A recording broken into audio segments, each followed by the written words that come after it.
Okay, everybody. How's everybody doing today? I'm just moving around. We had snow last night, and it looks like it's going to snow some more, to be quite honest with you. What do I got going today? I'm just trying to get into here, sorry. I'm stiff. Yeah, I guess I am stiff.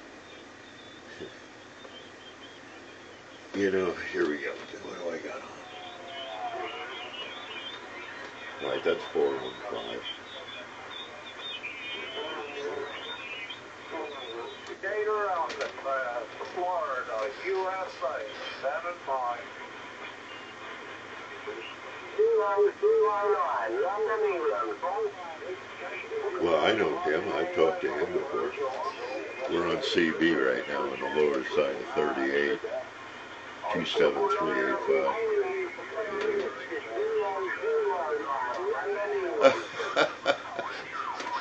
I haven't even been on the frequency in a while. Should we give it a whirl?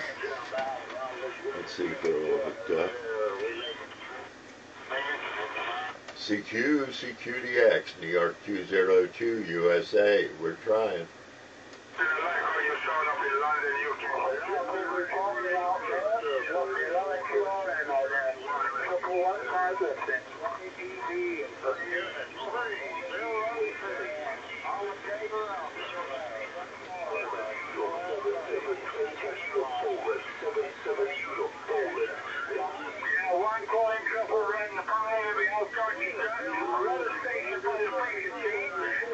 That's kind of funny.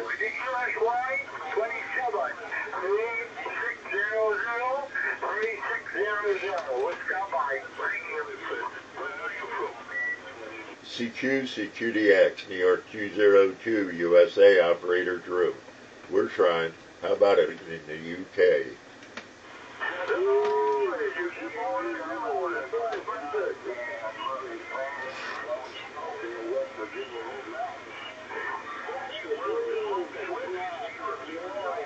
So what are we running here? Well, we're running a QT-40 by Radioddity. Look, I don't work for these guys. I don't do advertising. This is my older unit.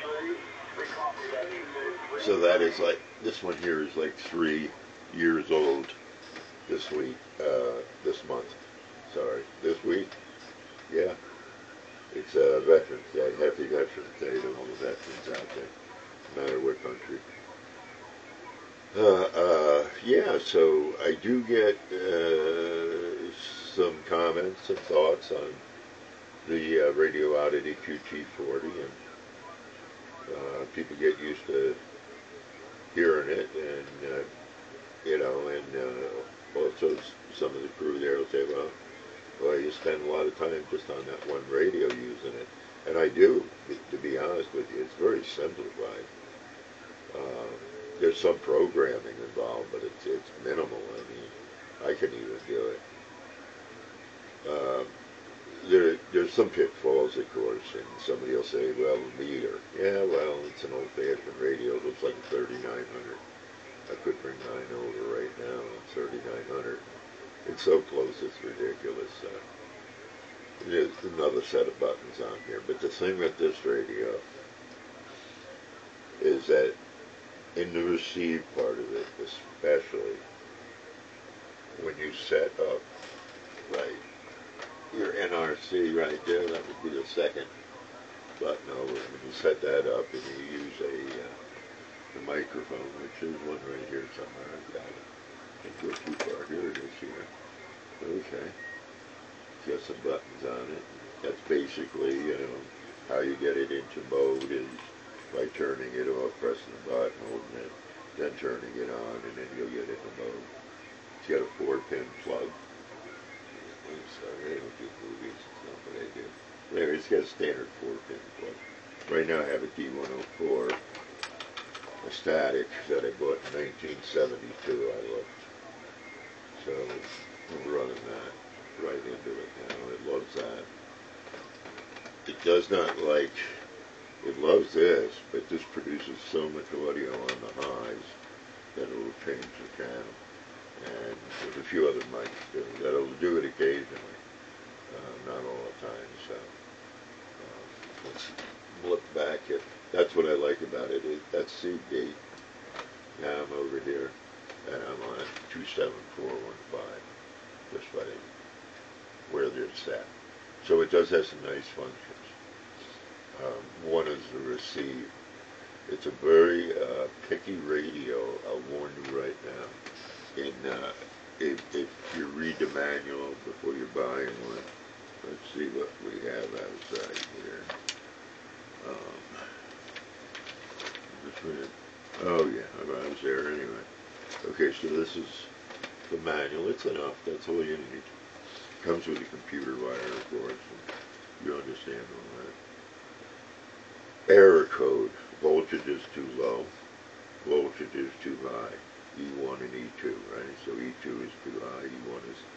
That right there will tell you something, that this radio likes a specific voltage.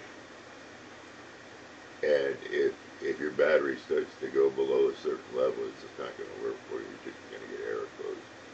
And if you're using it as a base station like I do, well, yeah. And you can set the voltage, or you get a preset voltage model. It'll run fine. But I have to, on my Pyramid, my old one from the 90s, my power supply is still using it today.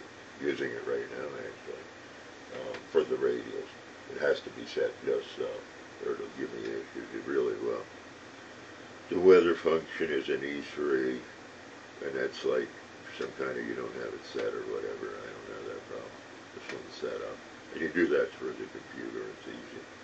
Current, band, invalid. I've never gotten an E4 yet in the error code, but I have gotten some E5s, and that's, you guessed it, transmit SWR too high. Okay, so it's a very picky radio right in that groove there. So that's one thing I'm just going to settle right off with you.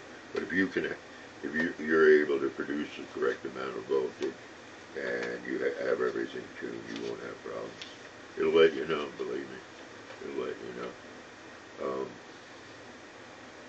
As far as inside, you're just moving a little piece. I'm not going to get into that. Glenn did a video on that. It's still here on the channel. I know it is. But you can always just tag him there quick, and he'll tell you where it is or whatever. And it's simplified. I mean, all you need is a screwdriver to get the chassis off the cover off the bottom part of the radio. And once you do that, you're just moving a little. You have to have a pair of good strong tweezers, or you need a pair of nice needle nose pliers, preferable. And you're just moving something.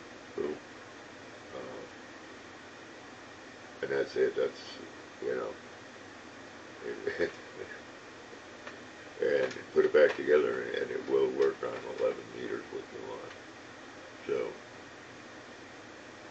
for the money. Yeah, for the money, I'll always say that it's a good deal. So there's a few functions. It seems to be on channel and hold frequency really tight. And I have two of them, and they're both the same. They operate the same, right? A lot of people say the fault of this radio is, of course, the meter, some other abilities to, like, let's put it this way, slide between the channels is one way of saying it, You can a little bit with the clarifier, but, I mean, that's just normal stuff on sideband. But as a sideband radio, no matter where you go on a frequency, it's a nice radio. It really, really does work well. But, as people say, 12 watts. So that's all I need anyway in life. That's a nice number for me. Because that's, if you're going to run a high drive like 503, that's all you need. I mean, actually, you don't even need the entire 12 watts. And then, of course, if you're running something smaller, just make sure you tame it down because it is 12 watts. So, and you can do the conversion, which would be, if you're one of those PDP people on sideband, or what would be the watt value using it on a narrow strip, because of the audio carrier, and it's like what, 36, 38 watts, somewhere in that vicinity. Of course, it's always a microphone. The stock mic works on it.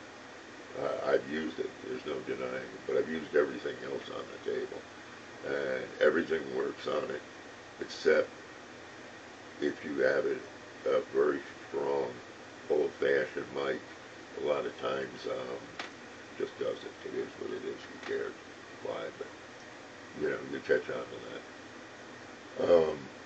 So I've had this one for 3 years, you're saying in the picture. This week, it's always been really nice. Runs good. When conditions suck, they suck. Doesn't matter what you're running, right? Everybody says the same thing. Well, you seem to go to that all the time. It's just got a nice level platform, if I can say it that way, in the sideband. There's other radios that do it too. But in the receive portion of this radio, what they got right is perfect. So it gives you some choices what to set at, as I pointed out earlier. And this one is set at number 2. Glenn's are set at, his one is set at the same, number 2. So is my other one. So, you sort of start to enjoy things like that, because if you flip that switch, it takes about 1 second to 2 seconds for it to kick over, and for the NOC to come back in, and you'll hear it, right? As it slowly comes in. So it's an excellent function. Durability so far is so good. Yeah, it's a fine radio, depending on what you're doing. What else is wrong with it? I don't know. It's got its limitations. So you're the person, if you're interested in one, you got to figure out what they are. It's a good radio if you even thought to yourself, okay, if I had a, what's that, RML 203, yeah, something like that down. Then it'll produce 80 watts or whatever. They say 100, but I don't know. When I say that, I mean on AM. So 80 watts figure. And then I have one that's a little bit bigger that, but again, you don't need a lot of power to run them. So you're not really overstressing this radio here, the QT-40 by any means. So it works well on those. And just as long as you don't turn the power up too much. And you can really you can put a lot more into them. Yeah, you go ahead and keep them in business. I don't. I have my original stuff a lot of times, and happy that I have it. So, yeah, I wanted to get back into it, and then I got to cut this short because it's already too long. The QT-40 is a nice radio, and the receive is perfect on it. The transmit on it is perfect. The options on it that you have are nice. If you're in the UK, well, weather band doesn't mean diddly. VHF band, 162, 400, I think, is mine here. Anyway, before I lose my voice, but it's got functions. It's durable. Now, the new one I bought is over on the other side, and I'm not going to swing the camera. Looks the same, is the same, works the same, converted the same. And to be honest with you now, that's 3 months old. Yeah, 3 months old. So what I would go with that is, and I'll say it right up front, I bought it at Amazon. I looked around. And it was a dealer there that actually was selling them QT-40s. Probably still there, I'm not sure. Good dealer. It was all shipped UPS too. So anyway, and it's somewhat reasonable. I gotta say that. It was $159.99 for the radio. And between the shipping and the tax, I forget what it wasn't that much. It was about $30 more. No, it was $20 more. I'm sorry, between everything involved. Most of that was eaten up by the taxes too. So that's where the second one came from. And I've run it. I've got a lot of time on it, but there's no room, and I want to move my 3900 over. I just brought that in. But again, it looks like a 3900, but it definitely outperforms it. And the thing with a 3900 is that'll only make 4 watts. Okay, 5 watts on a good day. Strong on side band with the right microphone. But when you're dealing with this, if you're looking for a nice radio that works, that's not going to, really cost you a fortune. Yeah, there you go. Glenn he can explain some things in the radio and why it works so well to you. We can get him on, but he's got a video, and he'll talk about it. I know we were discussing it the other day on that video. So I got a few people that, saying, wow, I've been watching that, this and that. So that's what it is. It looks like a 3900. It looks like a, I don't know, pick something, along those lines. Some of the galaxies, it looks like, Cobras, this, that, and the other thing. But it truly is its own radio. It's a new style radio. Once you pop inside, you're going to go, oh. And that's called SMT technology, right? Yeah. And I don't know, I tried doing that a few times. I don't like that. It's very hard. It's very precise work inside. Compared to some of the other radios and the older things how they're built. So I'm going to let it go.